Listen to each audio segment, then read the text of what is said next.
Okay, students, we're going to work through now the combination of direct object pronouns and indirect object pronouns. As you remember, the direct objects answer the question about what or whom receives the action of the verb. What did I hit, or whom did I invite? Secondly, the indirect object pronouns answer two separate questions: for whom or to whom was the action provided. So let's analyze this dialogue. Rosa dice, entonces le puedes comprar un juego de mesa a tu sobrina. So let's see if we can identify first the direct object in this sentence. So we have a verb, comprar, ask, what will you buy? Un juego.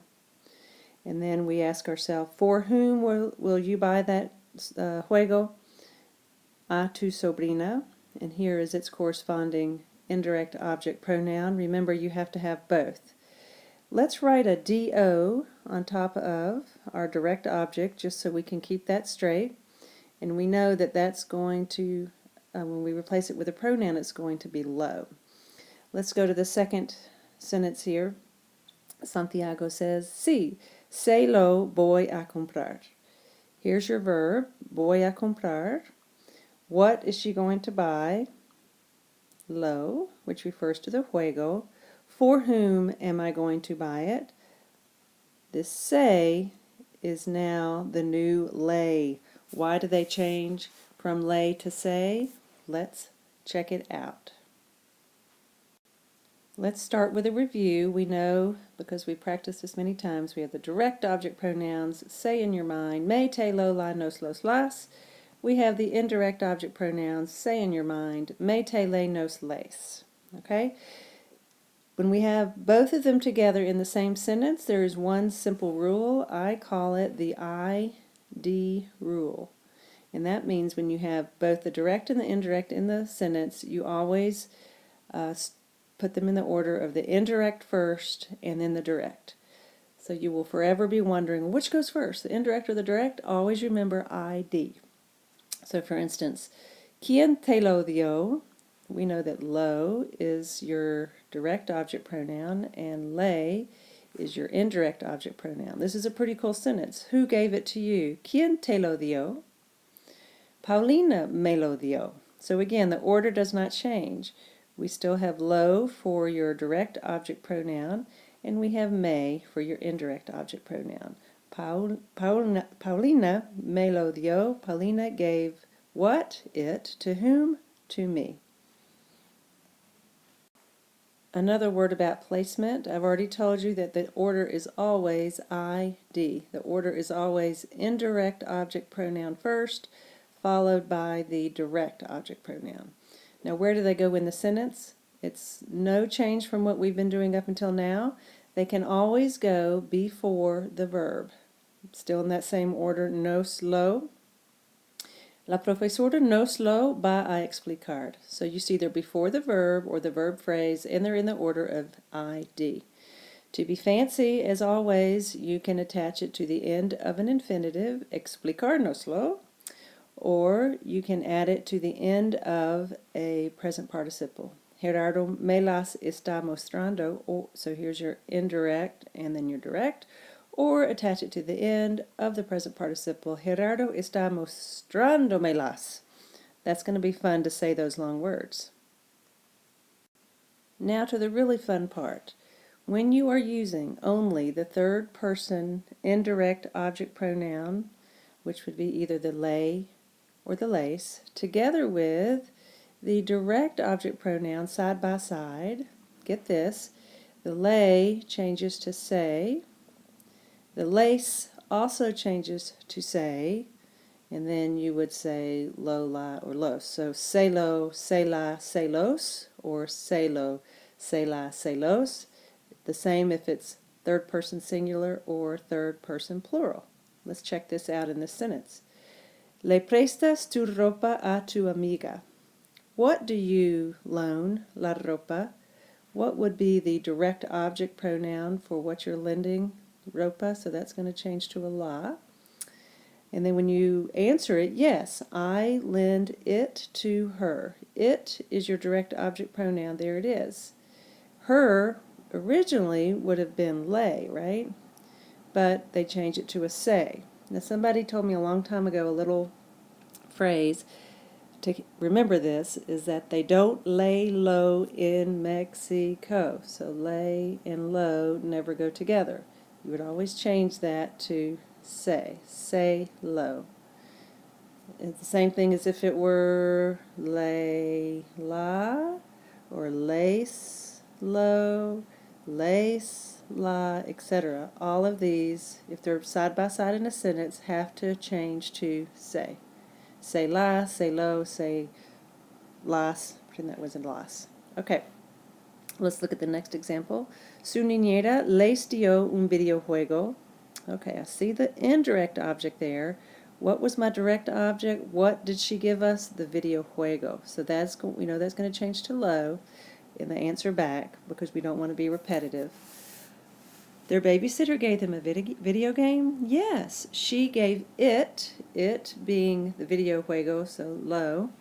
To whom did she give it? She gave it to them, which would start off with les, but that changes to say. Sí, se lo dio para la Navidad. Let's go ahead and do the first exercise. They're asking you just to identify which of the pronouns are the direct and which are the indirect. Remember, the basic rule is that the order will always be ID. The indirect object pronoun always goes first. The direct object pronoun always goes second. So let's look at the model. Arsenio. ¿Me muestras tu historieta? Ask the direct object questions first. What will you show me? Tu historieta. Let's go ahead and label that la. We'll need that in a minute.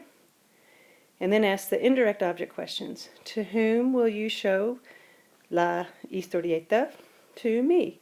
But in the question, as you remember, this is the hardest part. If you're answering the question, you need to change the perspective to whoever is answering. I show it to you. So you have to start off by changing the verb from to yo because now I am answering. We know the order is ID. So we know that te is your indirect object. I show it to whom? To you. And we know that la is your direct object that matches up there. So let's take a look. Si te la muestro, I show it. What was it? Historieta. To whom? Te. Let's look at number 1. ¿Me prestas tus muñecas? What do you want me to loan? Tus muñecas. So let's go ahead and call that las for your direct object pronoun. And then when the response comes back, I will loan it or loan them to you. So we need to change our verb to yo. We have the las, which is matching up here with our direct object pronoun. And then we have the te, I show it to you, always keeping in mind the order ID. ¿Les pediste permiso a tus padres? What did you ask for? You asked for permission.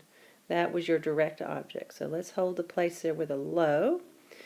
And to whom did you ask that permission? A tus padres. So les and a tus padres match up. And the answer, this is in the preterite this time, I am answering back. So I'm going to put my verb in the yo form in the preterite. I'm going to keep in mind this order, ID, say lo. Now why did they say lo? Why don't they, if this is my direct object, and we know this is going to be the indirect, which I know is lace. Why? Because they have that rule that you don't lay low in Mexico. So we're not going to have two L words together. We're going to change that lace to say. And you keep this low. Se lo pedí. Say is a replacement for lace. 3. ¿Tus padres te dieron los videojuegos? Did your parents give to whom? Give what? The videojuegos. Let's identify our direct object first and replace it with our direct object pronoun, videojuegos.